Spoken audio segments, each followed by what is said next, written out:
Ada orang bertanya mengenai umur. Kita sering berulang tahun di tanggal tertentu, benar nggak? Tapi orang-orang yang kenal Allah, dia berulang tahun di setiap nafasnya. Bukan hanya di tanggal dia lahir fisiknya. Apa kata Imam Abu Madian? Qala al-Imam Abu Madian al-Ghawthi, umruka nafasun wahidun. Umurmu itu bukan dulu kamu lahir tanggal, kalau saya lahir tanggal 21 sama dengan Kartini, tapi saya bukan Kartono ya.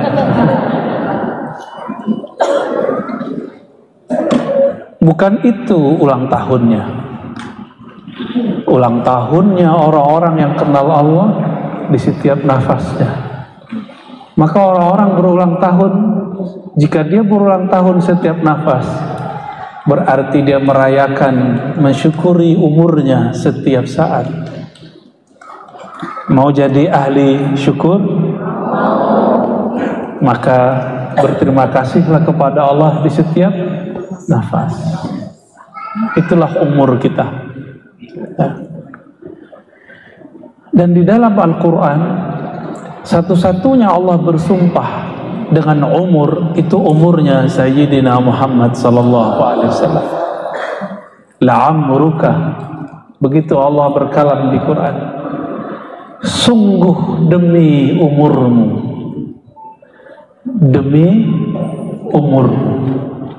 Tidak ada Allah subhanahu wa ta'ala bersumpah dengan siapapun di antara makhluk ini, manusia, Rasul, kecuali dengan umur Sayyidina Muhammad sallallahu alaihi wasallam. Umur, apa tadi umur? Satu hembusan nafasmu, hai Muhammad. Ya, umruka nafasun wahid. Maka jika mengikuti makna ayat itu, demi umurmu, hai Muhammad, maka Imam Abu Madian mengatakan, demi satu nafas yang kau tarik, yang kau keluarkan, itu Allah bersumpah begitu. Ya. Maka keluarlah kalimat ini. Apa kemudian? Kalau sudah sadar kita bahwa umur itu satu hembusan nafas, naik dan turun, masuk dan keluar. Fajtahid ayyakuna laka la alaika. Maka berusahalah nafas itu nanti menjadi penolong, bukan menjadi, kalau lawan penolong apa? Bumerang. Jangan jadi bumerang. Oleh karenanya Sayyidatuna Aisyah menyebutkan dalam hadis yang sahih bahwa kana Nabi sallallahu alaihi wasallam yadhkurullah ala kulli ahyani. Baginda Nabi Muhammad sallallahu alaihi wasallam selalu ingat Allah di setiap nafasnya. Kulla ahyani. Ahyan jamak dari hin. Hin itu waktu. Waktu itu adalah nafas kita. Jadi Nabi nafas naik, nafas turun. Itulah zikir yang disebut zikir anfas. Beliau selalu ingat Allah ketika menarik, ketika mengeluarkan. Pernah rep-repan nggak? Kecekek lagi tidur. Siapa yang nyekek? Itu bukan kiriman dari siluman, bukan sihir. Tapi itu Allah lagi kasih pelajaran. Nih, kalau orang sulit napas begitu. Maaf, ada yang asma nggak di sini? Tuh yang asma. Bener. Kalau lagi sesek gimana? Nggak bisa napas. Ada yang kena pandemi kemarin, kena virus, rasanya sakitnya. Saya setiap pandemi, ada berapa kali pandemi kemarin yang besarnya? 3. Tiga-tiganya Allah kasih saya hadiah. Hadiah nafas. Yang pertama, bangun-bangun kok sakit. Sakitnya bukan main. Ternyata Allah tegur saya, dulu kami belajar namanya zikir nafas. Ada tekniknya, baca la ilaha illallah. Tapi saya sudah lama nggak mengamalkannya. Maka malam itu ketika nafas sedikit kayaknya sakit, masuk sedikit sakit, maka saya tobatlah malam itu, zikir istighfar, sholat tobat. Setelah sholat kita amalkan zikir anfas itu. Setengah jam berkeringat, sembuh. Alhamdulillah. Pas datang pandemi yang kedua, dipakai itu nggak bisa lagi, tekniknya sudah lain lagi. Datang yang ketiga, begitu lagi, lain lagi. Ternyata setiap zaman teknik zikir boleh berubah, tapi zikirnya nggak berubah. Dari dulu zikir la ilaha illallah, ya benar nggak? Allah Allah, hu Allah, Allahu. Itu bukan lagu India ya, Allahu Allahu, bukan. Itu zikir. Lafaz Allah, coba baca Allah. Saya orang Sunda bacanya Allah. Ya, al itu bukan dia lam ketemu lam. Allah harus disambung, bukan mati dia. Allah. Ya. Secara huruf alif, lam, ha. Secara huruf 4 ya. Tapi ternyata lebih. Alifnya 1, lamnya 2. Setelah lam itu Allahnya panjang nggak? Allah, berarti sebenarnya ada alif, maka alif itu taruh di atas. Udah 4, ditambah hu, ya, hu itu nama Allah juga. Ya. Apa dalil hu nama Allah? Hafal surat Al-Ikhlas? Hafal, bener? Ayo kita tes ini hafalannya. Kul huwallah. Katakan dia huwa. Waw itu tambahan, aslinya hu. Maka Allahu, wawnya tidak ditulis karena di depannya sudah ada. Sedangkan hu aja nggak ada depannya, maka ditambahkanlah waw. Maka jika aslinya zikirnya dikembalikan, wawnya hilang. Hu Allah, hu Allah, hu Allah. Coba sama-sama. Hu Allah, hu Allah, hu Allah, hu Allah. Sekarang baca Allahu-nya hidupkan. Allahu, Allahu, Allahu, Allahu. Allahumma sholli ala sayyidina Muhammad. Itu bukan lagi main-main. Orang yang tidak paham, walaupun dia orang Arab, kalau nggak mengerti ilmu huruf, akhirnya membid'ahkan zikir hu Allah. Ya, coba baca ayat kursi depannya aja. Allahu la ilaha illa hu. Ya, hu, bacanya hu, jangan huwa, kecuali disambung. Panjang nggak hu-nya? La ilaha illa hu. Pakai nafas nggak? Maka nafas terindah adalah nafas yang ada nama Allah Subhanahu wa ta'ala. Ya. Kalau Allah tidak beri kita nafas, bisa hidup nggak? Maka hubungan kita dengan Allah sedekat kita dengan nafas. Coba nafasnya di mana? Kelihatan nggak nafasnya? Yang kelihatan hidungnya. Ya. Hidung mah kelihatan, nafas mah nggak kelihatan. Yang kembang kepis paru-parunya, rusuknya, yang nafas nggak kelihatan. Nafas itu Allah gaibkan, ya. Maka berusahalah setiap saat mengisi nafas dengan nama Allah. Itu Allah senang sekali. Allah ridho kepada orang.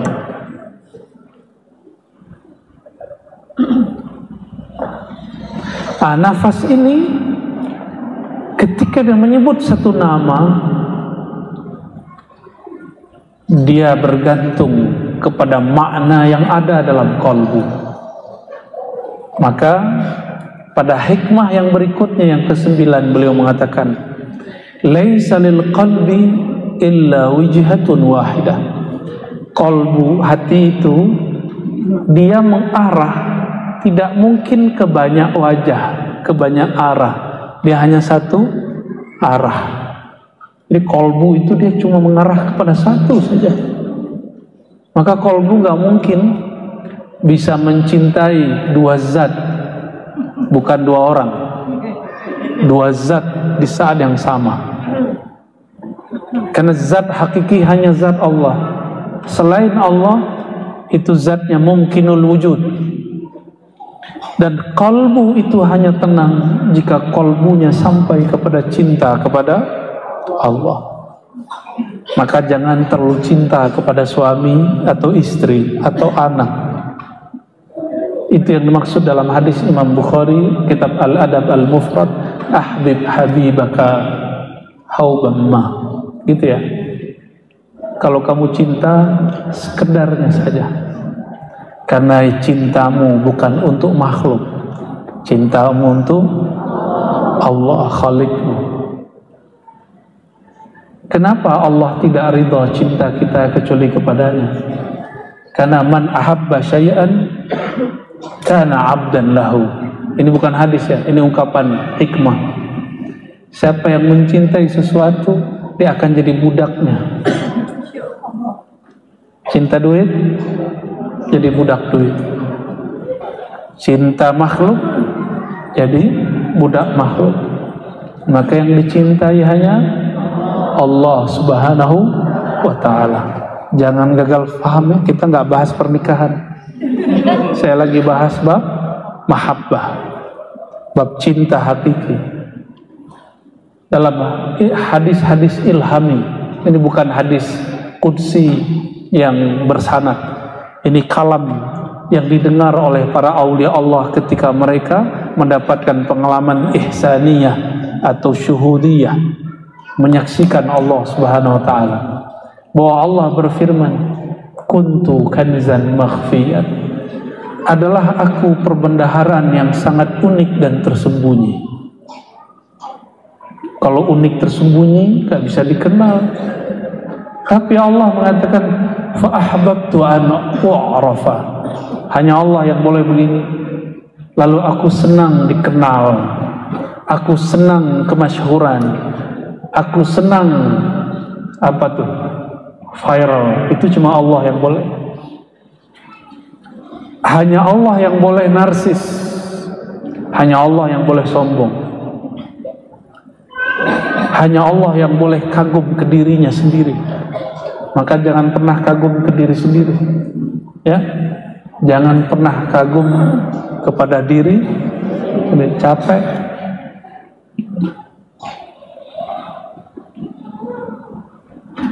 Lalu disebutkan di situ, fa khalaqtul khalqa fa arafuni bi. Lalu aku ciptakan makhluk. Siapa yang pertama diciptakan Allah? Nur Sayyidina Muhammad SAW. Fa'arafuni bi, maka makhluk kenal aku karena aku mengenalkan diriku kepadanya. Makhluk kenal aku karena aku memberinya ilmu. Maka ulama tambah kenal kepada Allah, dia bertambah hilang rasa ilmunya. Apa kata mereka? Ini bukan ilmuku, ini ilmu Allah Subhanahu wa ta'ala. Jadi qalbu dia hanya menatap ke satu arah. Qalbu hakikatnya tidak dapat mendua. Kalau dunia aja, Allah saja, makhluk saja, khalik saja. Tapi kalau berhubungan dengan makhluk, dia bisa banyak. Cuma ketika Allah atau makhluk, pilih salah satu. Ingin hilang nggak lelah hidup? Ya, beneran. Ya. Apa kata Imam Ibnu Athaillah As-Sakandari? anta hurrun mimman anta aisun anhu. Engkau akan bebas merdeka, hatimu maksudnya, pikiranmu bebas merdeka dari siapa? Dari objek apapun yang hatimu sudah terputus darinya. Putuskan hubungan kolbu terdalam dari selain Allah Subhanahu wa ta'ala, maka pikiran kita ringan. Jadi apa yang membuat pikiran gak enak? Karena hati terkait dengan makhluk. Semakin banyak kaitnya, semakin dia gelisah. Kata ibu-ibu dulu, kalau anak sudah selesai kuliah, kerja, kayaknya enak hidupnya nggak. Tahu-tahu udah selesai kuliah nggak dapat kerja, stres lagi maknya. Datang ke ustadz nggak level, minta doain biar anaknya dapat kerja. Tapi ustadz doain aja. Kan malu datang ke ustadz minta doa. Ustadznya sendiri nggak kuliah, tapi ada kerjaan. Yang paling parah datang ke dukun minta kaya, dukunnya kere. Dukunnya jualan jimat biar kaya, tapi dia sendiri dompetnya zong. Kan nggak pakai akal sehat tuh ya? Kita nggak anti dukun, karena ini ada yang lahir sama dukun kan, dukun beranak. Cuma karena dukun banyak, hati-hati pilih dukun ya. Ini lagi rame bab dukun kan kemarin-kemarin. Jangan menghina dukun, karena jangan-jangan bapak kita atau kita lahir sama dukun ya, nggak boleh ikut dukun ya. Semangat beragama jangan menghilangkan adab, karena adab itu adalah agama tertinggi. Baru paham dikit la ilaha illallah, hajar orang ya, merendahkan orang itu nggak baik ya. Famatta tawajjaha ilaiha hujiba an ghairiha. Setiap kali kolbu menghadap kepada suatu objek, maka dia terhalang dari objek yang lain. Jadi kolbu kalau sudah melirik sesuatu, dia akan terhalang dari sesuatu yang lain. Ini cara gampangnya, kalau lagi main game, anak-anak kita main game di handphone, sapa, nyautnya nggak denger dia ya. Jangan dibanting handphonenya, kasihan handphonenya ya.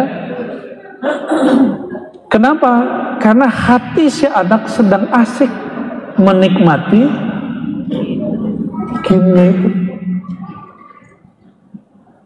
Jadi sama orang yang sedang asik jangan dimarahi, tapi putuskan hubungan dia dengan benda yang dia sedang.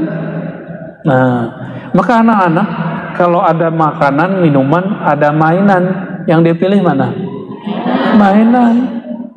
Kita sebagai orang tua mesti ngingetin anak bahwa dia perlu makan dan minum. Ada anaknya usus buntu, itu kurang minum karena dia asik bermain. Nah, jadi jangankan orang-orang dewasa, dari kecil kalau kita asik sesuatu kita meninggalkan yang lain ya. Allah itu maha pencemburu. Jangan pernah kolbu melirik kepada selain namanya ya. Jadi di kolbu kita mesti ada nama Allah. Maka bangun tidur yang diingat Allah. Allah nggak minta banyak-banyak, cukup 2 rakaat. Bener nggak? Kenapa nggak 4 rakaat? Kan lagi seger. Karena orang tidur nggak berdosa. Zuhur pengennya 2 rakaat ya, bener? Iya. Tuh kan pengennya yang ringan-ringan mulu, rukhsah. Gimana mau masuk surga? Giliran beramal pengen rukhsah. Paling kalau zakat, nanyanya biar nggak bayar zakat ya.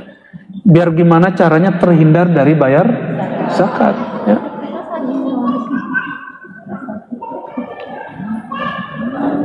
Iyyaka an tamila ila ghairillah fayaslubaka Allah Ta'ala ladzata munajatih.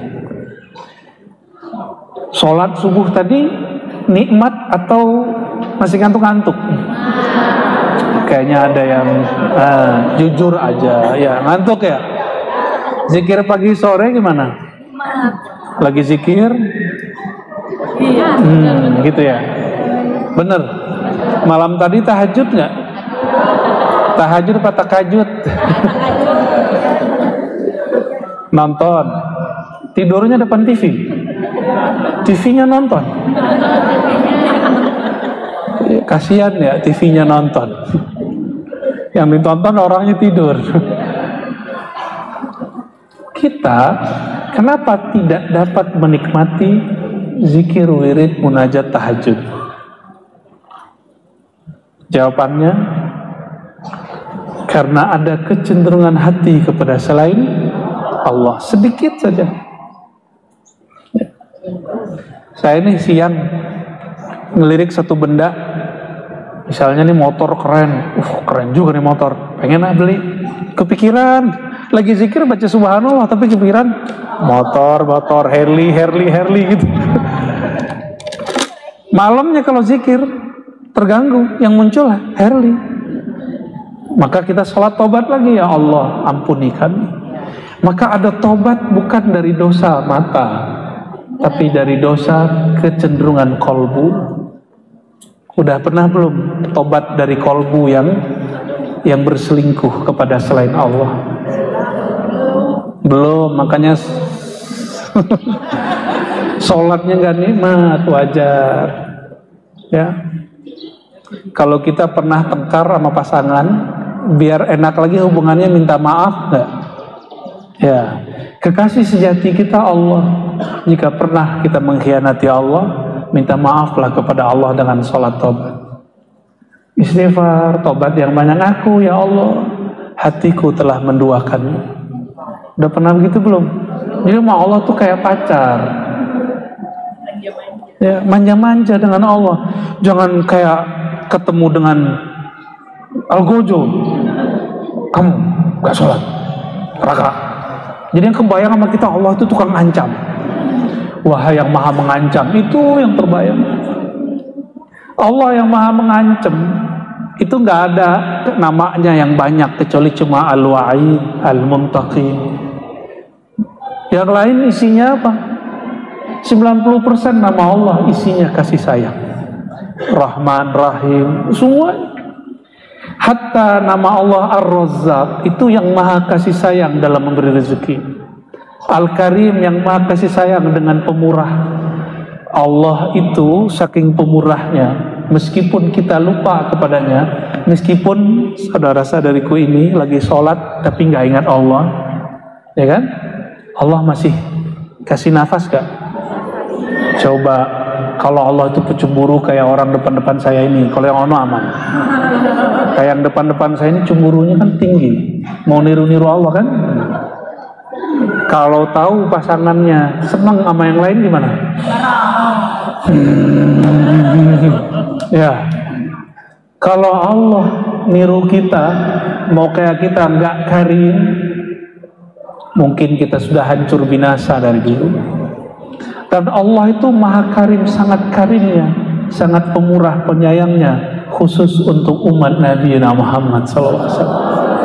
Umat terdahulu ada yang dikutuk jadi biawak.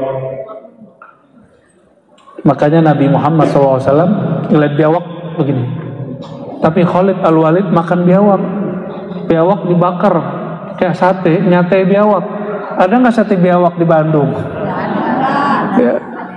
Khalid Al-Walid makan. Nabi ngeliatin, kok bisa ya Khalid makan, kira-kira begitu. Nabi geli. Ditanya oleh seseorang, wahai Rasulullah, kenapa engkau tidak makan biawak?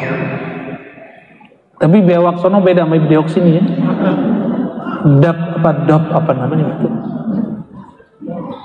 Rasulullah SAW mengatakan, dulu ada umat yang dikutuk jadi biawak. Tapi sebelumnya sudah ada biawak. Biawak itu setelah beberapa hari mati. Berarti ada orang dikutuk jadi ada lagi orang dikutuk jadi kera. Tapi sekian hari mati. Jadi biawak dan kera hari ini bukan keturunan Yahudi ya. Nah, jangan kemudian ketemu biawak, itu Yahudi, jangan begitu. Nggak boleh, itu rasis. Orang Yahudi itu ada yang Muslim, ada yang musyrik, ada yang ngikutin agama lamanya, ada yang ekstrim, ada yang pluralis, ada yang toleransi, macam-macam mereka itu, bukan satu. Ya.